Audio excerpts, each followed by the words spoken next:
Nu kągi, aš jau gerokai po dropback punkto, po checkpointo 5, 63 km, kur buvo, persirengiau tas, kas jaučiau buvo sušlapę, tai tą kepurę pasikeičiau. Na, čia toks pošalmis dviratininko, bet man svarbu, kad ne ta kepurė šlapia, tai sausa galvai dabar gera.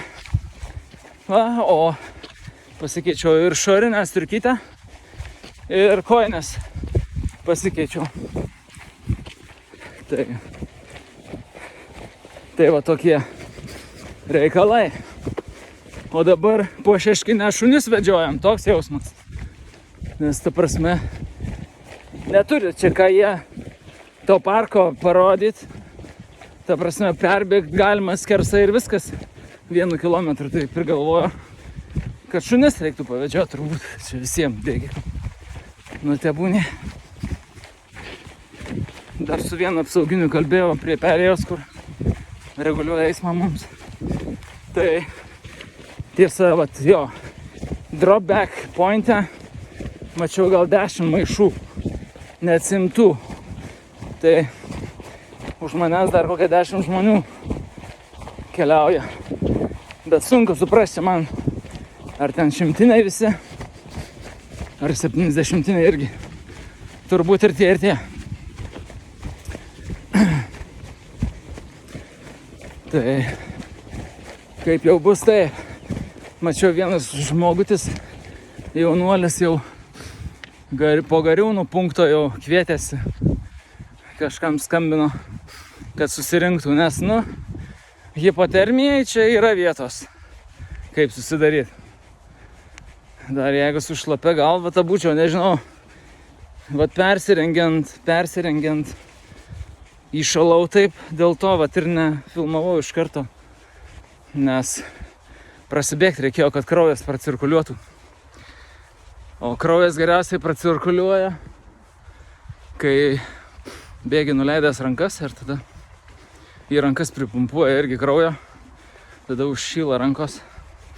Šitą išmokau šiauriai, kaip susišildyti esant bėdai. Nu gerai, reikia čia naviguoti man, kur čia tuos šuniukus padėti dabar pavedžiotus. Tai ką, 67 km? 68 eina. Tai dar 40. Nu, maratonas dar. Lekiam.